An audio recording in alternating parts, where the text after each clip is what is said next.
talk now. This MMA, what we talking about? Yeah, you tuned into the pod now. Gonna be hard for you to stop now. Yeah, we caged in. Yeah, we caged in. Yeah, we caged in. Welcome back to another episode of Caged In. I'm your host, Chris DiCarlo. Today we got a very special guest making his debut on the show. It's my guy, Zach Converse. How are we doing today, brother? Not too bad, man. Not too bad. Just glad to be here. Thank you for having me on. Appreciate it. Of course, man. Of course. I know you got a big milestone coming up, man. That MMA debut, the one that everybody is waiting for. Cage Titan 73 going in versus David Diaz. Super excited to see you make that walk for the first time as an MMA fighter. We've seen you do it in the Muay Thai realm. But just first and foremost, man, how has everything been going for you recently? Like, how's life? How's training? Just give me the quick rundown. Dude, honestly, like, everything has been perfect. I was just telling my coaches and my teammates this the other day. This is the best training camp I've had so far. I mean, like, dieting-wise, the weight, the training itself. I mean, this is the camp that I've most enjoyed. You know, a lot of people don't really know, but, like, I originally started out training MMA. I was with Fight Zone Kickboxing Academy. I was doing a lot of kickboxing, jiu-jitsu. And then I was like, yeah, I kind of wanted to step into the Muay Thai world a little bit, and then fought Muay Thai for like 8 years, and then was like, you know what, I want to like make this debut for MMA. You know, I was like, this is what I want to do, and it's been awesome. You know, the training, everything has been great. Staying healthy, like I said, the weight's good, so yeah, I'm excited. Hell yeah, man, I love to hear that. It seems like this one's been a long time coming. Now we're finally getting it on September 13th, man. Before we talk about the fight and break that down, this is your first time on the show, making the MMA debut, so I want to help the people get to know you a little bit better outside of the cage. So, you know, where were you born and raised, and what was growing up like for you, man? Yeah, so I was born and raised in Fall River, actually, and I had lived there up until I was like 14. Then I'd moved to East Bridgewater, and then kind of just stayed around the Bridgewater area, like lived in Middleborough, Bridgewater. That's why I trained at Fight Zone Kickboxing Academy, which is in Halifax, so right down the street from there. And then just recently I had moved to Plymouth. You've probably seen the Cage Titans promo. I literally will be walking to my fight to Memorial Hall, which is super cool. And both of my gyms are in Plymouth, so I figured it was the right move. Plymouth is obviously a great area. You know, that's my new hometown. But yeah, so it's funny, growing up, like, watching the UFC and stuff like that, I was like, I'll never do that. Like, that's crazy. These guys get punched and kicked in the face and all that. And then, you know, turns out, you know, I hit 18 years old and I was like done playing high school sports and stuff like that. Went to East Bridgewater High School, and I was like, man, I wanna get into this. And when I first started training kickboxing, jiu-jitsu with Fight Zone, I was just doing it like just to learn martial arts. Right. I wasn't really like, you know, like, oh, I want to compete. But then when I started getting better at it, and the more I did it, I was like, no, I want to compete. You know, and then that's kind of how it has landed on my lap, and that's where I am today. Yeah, so where'd that competitive background kind of come from? Like, were you an athlete going through high school and whatnot? Like, is that where you kind of that competitive drive came from, and then you just kind of lent that to the MMA, you know, run there? Yeah, it's actually funny you say that. So I played football in high school, and then played rugby in college, but like, I wasn't very good at either of those. I mean, I was playing on JV as a senior. I just wasn't very good at it, you know, and I was always known as being one of the hardest workers in the room, but I wasn't that talented at the sport. Right. And then when I found MMA or just martial arts in general, like, that's when I just knew, like, something just clicked, you know, and I started getting better at it, felt more comfortable with it, and I was like, this is something that I really want to do, you know. But getting into martial arts really was just, like, a lot of the adversity I'd kind of faced in my life, you know. Had a lot of, you know, issues growing up with, like, my family and stuff like that. Kind of raised myself, you know, moved out on my own at like 17 and was like, man, I want to do something. I need to have like something. So that's what kind of got me into martial arts was all that. But hell yeah, man. Did any like big name fighters catch your eye as you were watching the sport, like growing up? There were any fighters that you have like that your favorite, or people that you look up to in the sport? Yeah, so when I had first started, like, I'm good friends with Slippery Pete, Peter Barrett. That's my dude. You know, I'd always watch his fights and stuff like that. Mitch Raposo, another guy from Fall River. You know, he's killing it right now, currently in the UFC. Connor Matthews. There was a lot of guys, a lot of big names in the area that I'd watch. Right. Like, it was actually when I went to a Cage Titans event, a lot of my buddies were into MMA. My buddy Colin Donnelly that I grew up with, he fought MMA, and I think I went to go watch his fight. And I saw just like the setup at the Memorial Hall, the cage and stuff, and I was like, man, I want to do this. Like, I want to be in that cage. But yeah, so those were a lot of the local guys. As far as like right now, who motivates me and some of my favorite fighters would be like Marab, Ilya Taporia, And I really like Khalil Roundtree and Rafael Fiziev because those guys come from like a Muay Thai background. Right. Because that was the biggest challenge for me going into MMA, coming from Muay Thai, was like, how can I use my Muay Thai for MMA, especially against guys that are really good at grappling and wrestling and stuff like that. So yeah, those are definitely the guys that have motivated me when I first got into it from the local scene, and then the guys now that I'm watching on the big show. So hell yeah, man, that's awesome. You mentioned the Muay Thai background. Obviously, you're still in the gym, blending all the styles together, creating your full MMA fight style. But like right now, what are we gonna see on September 13th? How would you describe your fight style currently? So, I mean, I'm comfortable everywhere. And I say this all the time, like, if you want to become good at something, especially in the martial art, you need to become obsessed. That's why Chip is a WBC world champion. That's why Loco is a world champion in jiu-jitsu. Like, I feel like having both of those guys in my corner gives me the utmost confidence.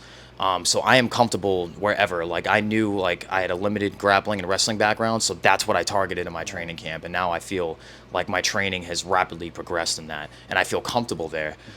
So whereas I'm fighting another striker, I'll probably be staying on the feet. I'm sure he's going to want to stay on the feet too, but if it goes to the ground, I'll be comfortable there. So hell yeah, man, that's awesome. I can't wait to see you blend all those styles together, get in there with the MMA gloves for the first time, man. Super excited to see that debut. I'm sure everybody else is too, because you do have a pretty electric like Muay Thai career so far. You have a lot of fights under your belt. We've seen you in the hall before, so now that we're going to see you transitioning to MMA, super excited for that. Let's talk about some of your training a little bit, man. Like we mentioned that Muay Thai background. How long have you been training for MMA specifically? Did the Muay Thai stuff kind of blend over? Did the MMA stuff kind of blend into Muay Thai? Kind of where did that training kind of start for you? So like I was saying before, like I kind of started with MMA, but I was brand new to martial arts. I was doing mainly kickboxing and jiu-jitsu, and I did both of those for about like a year and a half. But I mean, I wasn't really taking it too serious at that point. I was only training a few days a week. And then I had found Chip, and then kind of moved over with him when he opened up Surgeon Muay Thai, and then strictly just trained Muay Thai. And then, just recently, I want to say about a year ago, I'd say, I was like, you know what, I want to get into MMA. So it's actually pretty cool because Surgeon Muay Thai is right around the corner from Daniel Gracie's. Yeah. And both of my coaches, both Loco and Chip, have chemistry coaching together. They were back training together and coaching together at the old CCFA, Cape Cod Fighting Alliance. Yeah. So it's pretty cool to have like both those guys in my corner. Like I said, that's where I'm getting like the utmost confidence walking out with them. But yeah, the transition has been really, really good. The beauty of martial arts is to see the differences in the styles and the similarities. Like, for example, when I'm doing my cage like wall work and stuff like that, like the Muay Thai clinch comes in hand very, very well there. So it's pretty cool to see the beauty in martial arts of how they all kind of blend together. There was a lot of changes that I did have to make. Obviously Muay Thai fighters want to stand right in front of you and trade kicks, and they're a little more linear in their stance, where for MMA, like that puts you vulnerable up against a grappler wrestler who can kind of shoot and take you down. Right. So just very minimal changes though. I didn't try to change my whole entire game. I just said, how can I incorporate my background in Muay Thai into MMA? So that's pretty much. How can you add to it and make it better? Exactly. So exactly, and it's been awesome. Some of the gyms you train at, man, I want to make sure that I don't miss any. Daniel Gracie Plymouth, Chip the Surgeon Muay Thai, like you said, Brick Road Wrestling. What have all these places kind of contributed to this full MMA package that you're trying to build? Honestly, it's tough to point out just one because all three really contribute, like it being mixed martial arts. Like I do my jiu-jitsu / MMA training with Daniel Gracie. I do all my striking with Chip Pollard at Surgeon Muay Thai, and I do my like actual wrestling with Brick Road. Because obviously we have seen, the fighters that dominate at the highest levels, whether that be UFC, Bellator, PFL, are all wrestlers, and so I knew like, and I love wrestling. I become obsessed with it. I become just as obsessed with it as I have with Muay Thai. Right. It has been awesome. It's all I study, and I go really, really hard in training with wrestling. Like I'm always willing to learn. So it's tough to like point out one gym. All three of them have contributed equally to this fight camp, and they've all been very, very helpful. And I mean, to have all three of those gyms, like I feel like I'm unstoppable. It gives me the utmost confidence. So yeah, man. The 7 Muay Thai belts that you've had, was that always just like prep for an MMA career eventually, or was that like you really diving into like the Muay Thai scene and just getting your feet wet and getting experience in Muay Thai? What was the mindset there when those 7 Muay Thai fights for you? So during that period, that was kind of strictly just for Muay Thai. At that point, I wasn't really thinking like I'm doing this for MMA in the future. Right. just because I become so obsessed with Muay Thai. It wasn't until about a year ago that I was like, I really want to dive into the MMA scene. Like, this is something I really want to do. Putting on the little gloves, no shin guards, no elbow pads, you know, and just getting in there and fighting. And so, yeah, it wasn't until like about a year ago, you know, and I'd always known Loco. Like, he's a legendary coach. Yeah. My buddy started training at Daniel Gracie's, I want to say like 2 years ago, and he kept asking me to come over. He's like, no, Right. come over, like, you know, do some jiu-jitsu with us. And then I did, and I like fell in love with it. And that's kind of when I was like, I want to fight MMA. Yeah. So, Hell yeah, dude, that's sick. Let's talk about the MMA debut, man. The reason we're here, Cage Titans 73, going in versus David Diaz, September 13th. It's the Saturday of the Cage Titans Fight Fest weekend. It's gonna be a hell of a weekend. To be honest, I can't absolutely. wait. I can't wait, man. It's gonna be an absolute Yeah. blast. First and foremost, man, I want to ask you about your opponent. What do you know about David Diaz, and then how do you feel about him as an opponent for you? So I'll be completely honest. I don't really know too much about him. I tried to like look into him, see if there's any fight film or anything on YouTube. Not that I really watch that much film, anyways, on my opponents. You know, but I looked on Tapology. I had seen that he had one previous fight in Puerto Rico. He lost first round via submission. And I know he's more of a striker. He kind of has like that MMA karate background. So, you know, that could work one of two ways. You know, it could work like very well, or it could be very tricky. You know, you see guys like Stephen Wonderboy Thompson, or currently on the scene, the UFC scene, Michael Venom Page. Yeah, exactly. Like, has that karate stance, that karate background, and like it's very, very tricky. So, what I think about this fight as a whole is I'm super excited to see two different striking styles kind of clash in the cage. Right. You know, because I'm sure he's going to want to stand up and strike. I want to stand up and strike. Obviously, I'll be comfortable if it goes to the ground. So I don't really know too much about him besides that, you know, he is an MMA fighter. He has fought before. He's been in front of a crowd. He's probably going to be very composed. You know, he's fought in the cage before. But he comes from a striking background. So, and, you know, a lot of MMA fans like to see two guys, you know, striking, you know, in the cage, like stand up, just slugging it out. So, and I think that's what we're going to give the fans, and especially on a weekend like Fight Fest. I mean, this is going to be absolutely incredible. It's So, going to be amazing, man. yeah. I can't wait to see that. The stand-up matchup that you're describing sounds super interesting with the karate and the Muay Thai, just kind of the way that they kind of blend together and differentiate each other in the striking aspect. Are you excited to show a more well-rounded skill set, though? Are you going in there like excited to use your jiu-jitsu finally in competition and use the wrestling in competition? Is that something that you're looking forward to, or are you still just like leaning back on that striking? So it's funny you ask that question, because I'm still thinking about it now. I'm like, do I want to showcase all the wrestling that I've been doing, Right. you know, and be able to get comfortable, you know, using it in a competition base in the cage, or do I want to just kind of fall back on what I know and keep it standing up and, you know, really to see that clash of between Muay Thai versus karate.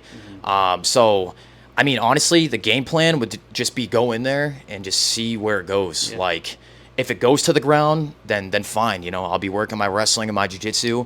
If it stays standing up, then, you know, I'll be using my Muay Thai. So it's a funny question, because I've been kind of thinking about that in the back of my mind. Like, where do I want to take this fight? But I feel that confident that I could take this fight in whichever discipline and exceed. So, Hell you yeah, know. man.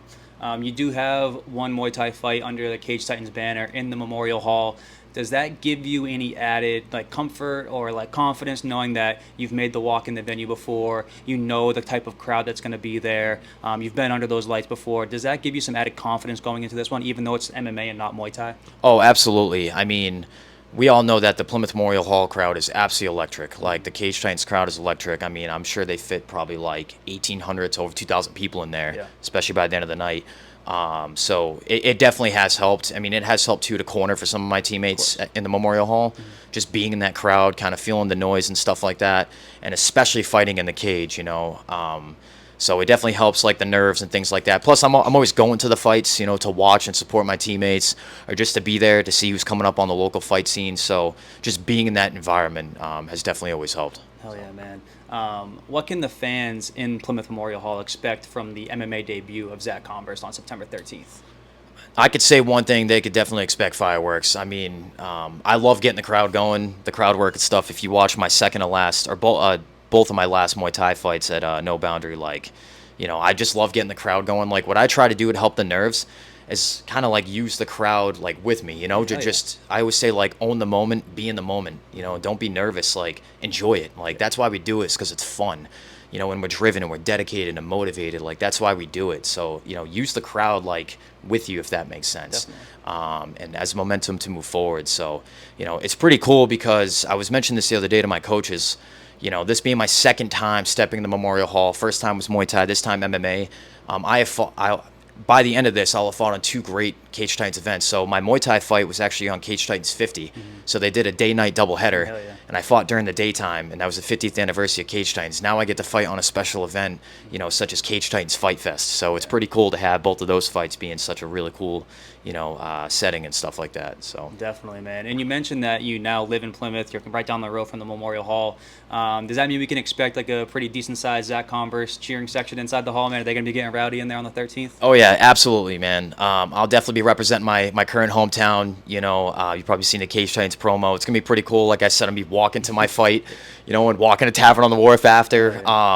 Yeah, so there's definitely gonna be a huge presence. I mean, I have sold so many tickets, and obviously it always helps, you know, being like a fan favorite or a crowd favorite. Like when you walk out in the Memorial Hall under those lights and the cameras, and just hear people chanting your name and just hearing the crowd, like it's electrifying. You know, we all know that the crowd of Cage Titans is absolutely electric. So, and that's a motivator right there. That gives me the utmost confidence. Like, I got to get in there and I got to take care of business. Definitely, man. And I know we're laser focused on September 13th. We don't want to look too far in the future, but with this being your first, you know, MMA debut, what's the future look like for you as far as MMA? Do you have any like months that you would like to shoot for to perform in next, or any cards in general that you want to get on? What's the future look like for you?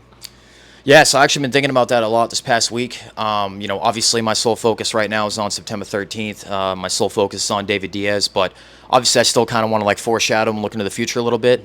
I do plan to stay very, very active, especially where like my weight's good. You know, I want to keep my weight kind of low so I don't have to go through a big cut. You could definitely expect to see me in the Memorial Hall relatively soon after this next fight. Awesome, man.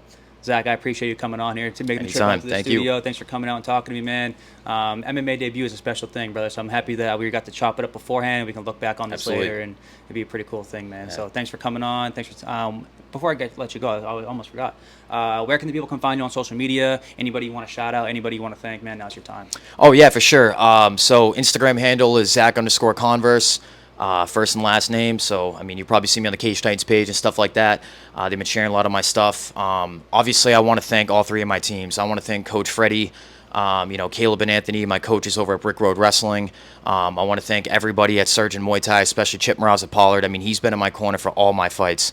You know, and of course, all my my teammates over at Daniel Gracie Academy, Loco Lobo, and everybody over there. I couldn't have done it without any of these guys. I mean, they all play a really big part in my camp and just within my training and stuff like that. So I want to thank all of them. You know, I couldn't have done this without them. So Awesome, man. Zach, once again, thanks for coming on, thank brother. you. Appreciate it, man. You. I'll talk to you soon. All right, sounds good. Thank Down you. for the count and he can't even talk now. This MMA, what we talking about?